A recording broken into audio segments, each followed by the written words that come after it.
The Play Action podcast is fueled by Picasso's Pizza, where every night is pizza night. I'm Lance Lysowski from the Buffalo News. I am not joined by Katherine Fitzgerald for this segment. Unfortunately, we recorded the Play Action podcast earlier Thursday morning, and it just so happens that as soon as each of us got home, we had news. That's this time of year, right? So the Bills are acquiring Chicago Bears wide receiver DJ Moore. This is a pretty big swing for Brandon Beane. They're not giving up much in draft compensation, a mid-round pick, but DJ Moore is turning 29 years old, 1,000-yard receiver for more than half of his career. Coming off a down year with Chicago, they had a new head coach, Ben Johnson, younger receivers and pass catchers more involved in the offense. Never really seemed to get on the same page as Caleb Williams, but DJ Moore, two of his most productive seasons in the NFL, came with Joe Brady as his offensive coordinator with the Carolina Panthers in 2020 and 2021. So DJ Moore steps in, veteran. This allows the Bills not to have to spend on a receiver in free agency. They probably didn't like the prices on the market. They do not necessarily now have to draft one in the first round. This will give them more freedom to use a first-round pick on an edge rusher, like Texas A&M's Cassius Howell, for example, which I wrote about in Indianapolis during the Combine. Edge rushers cost a lot of money. Receivers, making a deal like this gives the Bills some freedom. They're going to have to do some work with the contract. DJ Moore is owed around $40 million over the next 2 years. It's a little steep, but you got a receiver who understands how to block, can play inside or outside, reliable throughout his career, can still get open. It's not the Justin Jefferson or A.J. Brown move that some fans wanted, but this is the first big move for the Buffalo Bills with Joe Brady as their head coach, and we'll see how it works. This really opens up the book on what they can do the rest of the offseason. I'm Lance Lysowski. Me and Katherine Fitzgerald will join you guys as soon as the dust settles from free agency, and we'll see what else we have to talk about. Thanks again. Welcome to the Play Action Podcast. I'm Lance Lysowski, joined, of course, by Katherine Fitzgerald. Got a little bit of a different setup behind us, Katherine. Buffalo doesn't have palm trees, but we have whatever these things are. I think it's lovely. It is. It'll be some changes going on, some renovations to the studio, but we're going to keep it rolling. We were at the Combine last week in Indianapolis. We sure were. Next up is NFL free agency. So everybody asks what you do in the offseason, Katherine. Everything. This is it. This is it. And there was a lot of Bills, not news perhaps, but we got a lot out of our conversations with Brandon Beane and Joe Brady last week. First of all, I mean, we can run it down. I think it's a really interesting time of the year. You see a lot of teams across the league making changes, or they're going to be making changes. You know, Kansas City traded Trent McDuffie. Yeah, big news. On Wednesday to the Los Angeles Rams for first-round draft picks, and now the Chiefs have 2 first-round picks. Look across the league. I mean, Stephon Diggs got cut by the Patriots. So change is going on in New England after they reach the Super Bowl. You've got the Baltimore Ravens with the new head coach. So interesting time. But with the Bills, let's start off with Dawson Knox. I thought that was an interesting one. This is a piece of business that I'm sure we'll have clarity on in the next couple of days, but his cap hits $17 million, Katherine. That is a lot. It's untenable. Dawson Knox even acknowledged at the end of the season he knows the Bills are going to have to do something about that. They want to keep him. I'm sure he wants to stay, but you know, if you're Dawson Knox's agent, you're looking at what the market of tight ends is, especially somebody who, with his experience, blocking ability, he would fit in a lot of different places, and it will be interesting to see how the Bills handle this. I think so. You could hear from Brandon Beane kind of in his voice how much he wants Dawson Knox back and just to figure it out. But he understands the business side of it, how it has to work for Dawson as well. Yeah, I think, and they need to, he's important. As much as we saw Jackson Haas really surprise a lot of people as a rookie, and Dalton Kincaid's going to come back, hopefully healthier in 2026.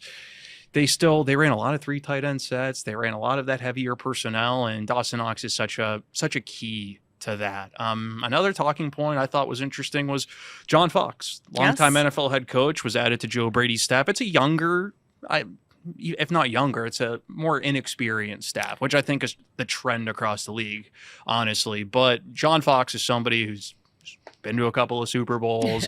I think it was an important addition, not only for Joe Brady, but also Jim Leonhard, you know, a defensive coordinator who's going to be calling plays in the NFL for the first time. Yeah, Joe Brady was saying how he'll be able to lean on John Fox in big moments, how also just during the week with defensive meetings, stuff like that, if, you know, he's sitting in on them, he's getting ideas as kind of the way Brady was saying it. And I think just kind of adding that experience, 16 years, is huge. Yeah, I don't think you can really measure what somebody like that can bring. And, Brandon Beane worked with John Fox in Carolina, so he pulled on his connection there. And it sounds like Joe Brady and John Fox hit it off right away.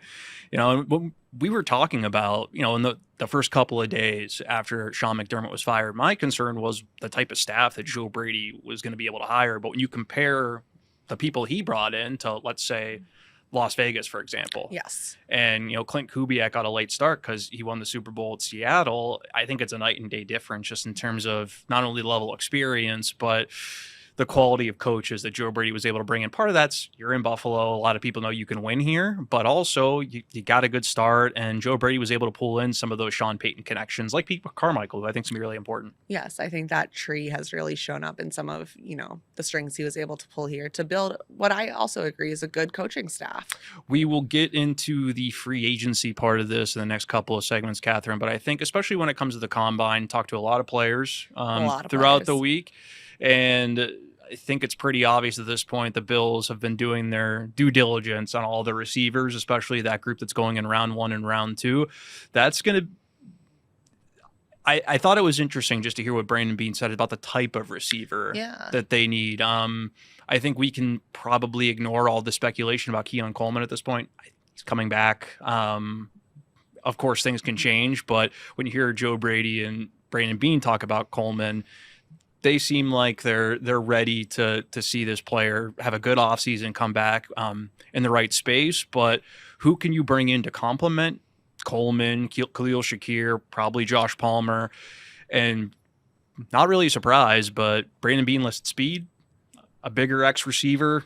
Sounds like Keon Coleman in a lot of ways. Somebody who can block and somebody who's reliable. They want somebody who's going to be able to build chemistry and trust with Josh Allen almost immediately in training camp. That was the one issue last year with Joshua Palmer, who he got hurt in the spring, and it was just playing catch up from there. And they were never on the same page. Coleman and Josh Allen were, but Palmer and Allen were not, and that's going to be, I think, something that will factor into the type of player that they're going to bring into that room this offseason. Lance, you did a nice job laying out some options for whether it's draft, free agency, trade. So make sure if you're reading along at buffalonews.com, you're looking for that piece. It's interesting. I mean, you're going to hear a lot about A.J. Brown. I don't think the Bills are going to go down that road. No, I'd be surprised. He's reading a book on the sidelines and complaining constantly about how often he gets thrown the ball. But there's a lot of good free agents. Even somebody like Brandon Cooks returning. I think, to me, Katherine, I think they're going to sign somebody or trade for somebody, and they're going to use a draft pick on one. And we know that they like to have options, especially it's a loss. Tyrell Shavers is going to probably miss a good chunk, at least at the start of the season. They're confident he's going to be able to come back, but they need somebody who they can put on the field and is going to block, and somebody who's going to be able to stretch the field. That might not be one player where you get all these advantages from or all those skill sets, but maybe two. I thought that was definitely going to be something to watch. And we know that, this is a big offseason for that defense. It was going to be regardless of who the coach is, but especially when you're bringing in a new coordinator like Jim Leonhard. And I thought that hearing Brandon Beane and Joe Brady talk about not really they didn't even speak about it as a challenge, Katherine. Yeah. I think that we think about going from a nickel-based defense like the Bills had to a 3-4, and you think, oh my God, none of these guys are going to fit. But Brandon Beane seems so relieved that they hired a defensive coordinator who basically insisted, no, I'm going to build this around the players we have. Some guys might not fit, but we're going to make this work. Well, there's still a lot of buzz going from the combine. It's free agency, basically, starting up next week. It is here. It comes quickly every year.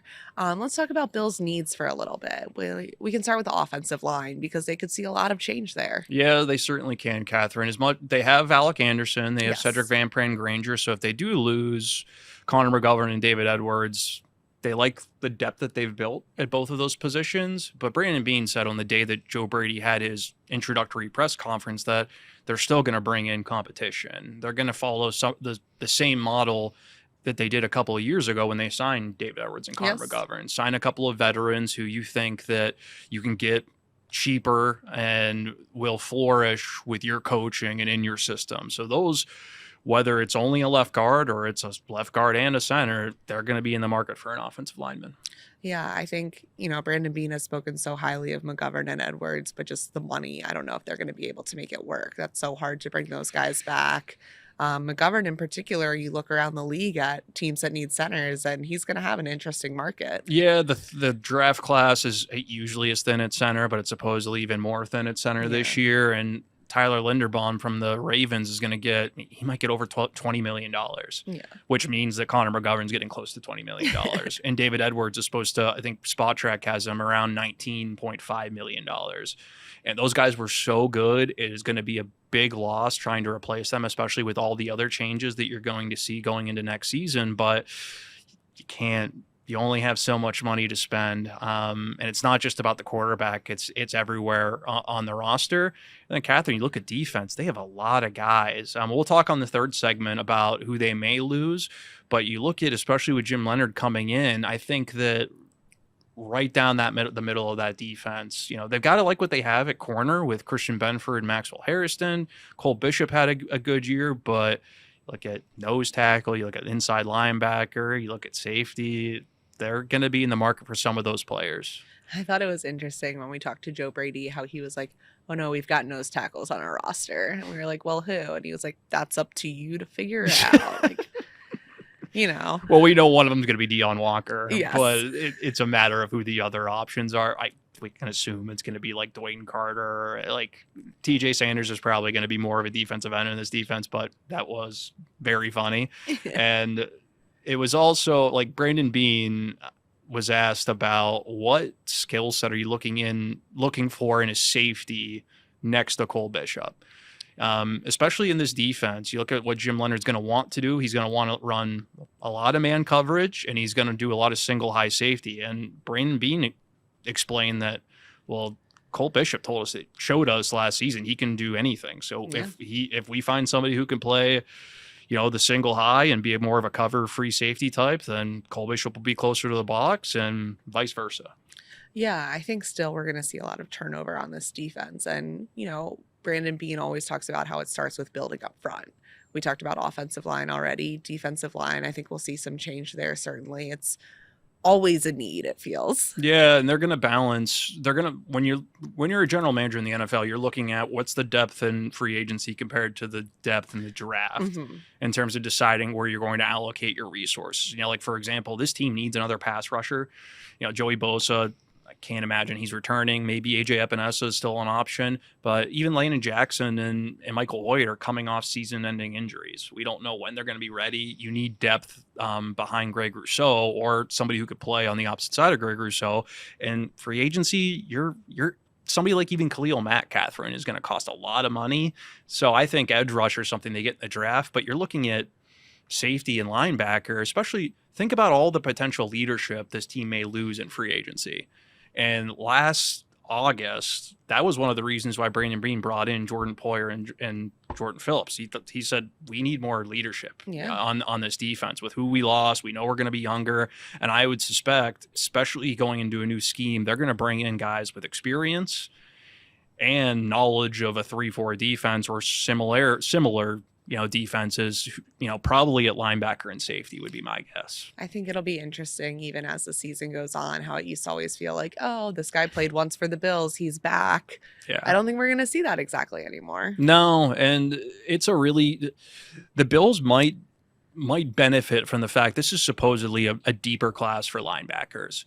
It's a deep free agent class for linebackers, but somebody like you're hearing Leo Chanel is the one player everybody wants is connecting to the Bills. And I get it. He's a really good player, played for the Kansas City Chiefs, won 2 Super Bowls, but there's going to be a market for him. There's going to be a market for Caden Ellis from the Atlanta Falcons. So how much can the Bills afford to spend there? Where does Terrell Bernard fit in their plans? Yeah. He recently underwent surgery.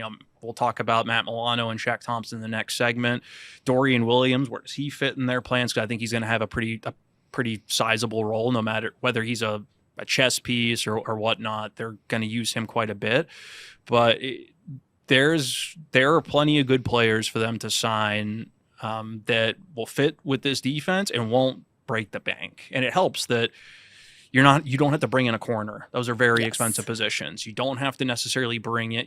You're not bringing in an edge rusher in this situation. At nose tackle, Joe Brady's leaving it up to us guessing, but I'm going to say that's Deion Walker. So you're filling around the margins in some cases, but they're going to have options, and everyone's going to be looking to wide receiver. That's for sure. Katherine, in addition to Connor McGovern and David Edwards, the Bills, most of their losses might come on defense. Yeah. And the one that Brandon Beane was asked about that kind of, I don't know, made me consider what it all meant was Tre'Davious White. They appreciate Tre'Davious White. He had such a great season. If he doesn't return to Buffalo in 2026, he's going to find work elsewhere as probably a starter based on how he played.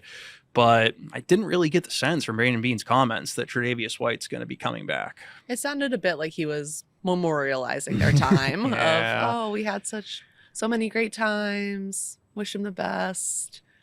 He did allude that it could be in Buffalo, but it didn't. I don't know. Yeah, they're gonna look for corners who can play man coverage. That's what this defense does. That's what Denver did, whether that's through the draft or free agency. Maxwell Harrison can do it. They should be confident in Christian Benford. Some people are saying that Benford's more of a zone corner and might struggle with the way this defense operates. I don't subscribe to that theory. So Tre'Davious White, I think with his strengths, it probably isn't going to be a fit. And you look at linebacker, and as much as you had to like what Shaq Thompson brought to this team, production plus the leadership. I just think it's time to get younger at that position. And whether that's through the draft or free agency, I just think that with all the struggles this team had against the run, and that's where it's going to start. Although they need to get to the quarterback, and we saw how important that was for teams in the playoffs, Jim Leonard spelled it out. We need to stop the run. And I think that is going to be their focus when it comes to finding linebackers. And although Shaq Thompson was serviceable in that regard, it's just age, health, and this is just an opportunity not only for Jim Leonard, but Brandon Beane to just put their own stamp on this team. And you see the market, the other options they're going to have, and Shaq Thompson wants to start. He wants to be paid like a starter. I just don't know if that's going to make sense for the Bills. I think he met this team at a time where they needed him, and it was like a right place, right time. Now moving forward, it's kind of like, can you recapture that magic? Yeah, and I think if they were to bring him back, I don't think you can just guarantee Shaq Thompson a starting role. No. Just when you have Dorian Williams, I wouldn't count out Joe Andreessen when it comes to that competition, and they're going to bring in inside linebackers. Free agency, the draft, there's going to be competition. I don't think you can make any guarantees. And Matt Milano was pretty similar, where he started to come on late in the season, coming off of that pectoral injury. I just think that you wonder how he would fit inside in a 3-4 defense, and they just need to get younger in those spots. I just think that with what they're going to be asked to do, there's going to be more blitzing with those linebackers. It makes more sense with what his market will be that you probably go elsewhere, considering the other options they'll have available to him.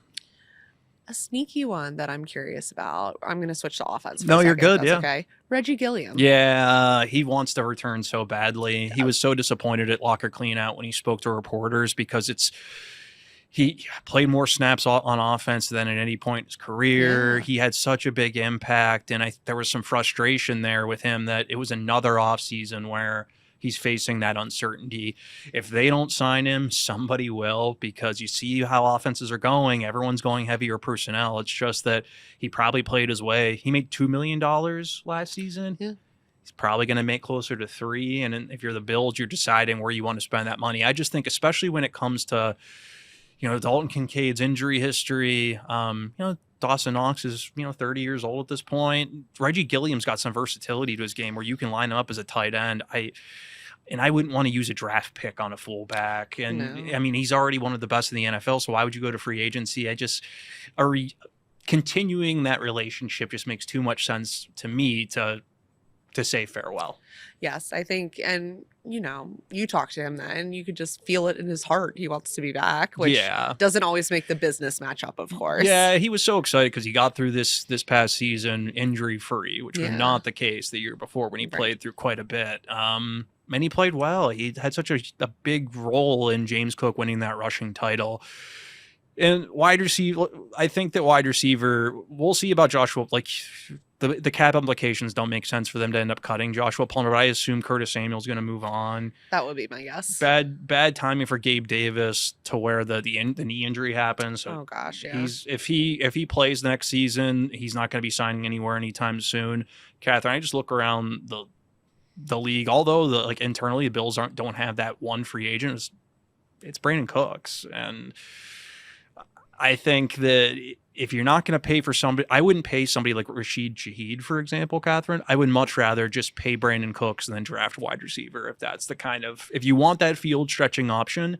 I know that everybody wants Alec Pierce. They want these guys that are going to get $20 million. That's just not, it doesn't seem like the Bills are equipped to spend that much money right now at that position, especially just hearing the comments from Brandon Beane and Joe Brady. I think it just makes more sense that you already have a guy who has chemistry with Josh Allen. Yeah, and it came quickly. And Imagine a full offseason. He's got the leadership that you're going to be looking for, especially when you're losing guys like David Edwards and Connor McGovern on offense. I think he is somebody that I wouldn't let walk out the door just given what he showed. I know there were a couple of drops there, but the guy was almost always open. And who could you say that for on this offense when it comes to downfield targets? Well, there will be plenty to follow throughout. We'll be writing so much on buffalonews.com, and we'll be back after the free agency gets going here on the Play Action podcast. So make sure you're subscribing wherever you listen. Treat your team to the most flavorful pizza on game day at Picasso's Pizza. 4 great Western New York locations: Williamsville, West Seneca, Lancaster, and Blaisdell. Picasso's. We are Buffalo's Pizza since 1980. Order online today at picassospizza.net.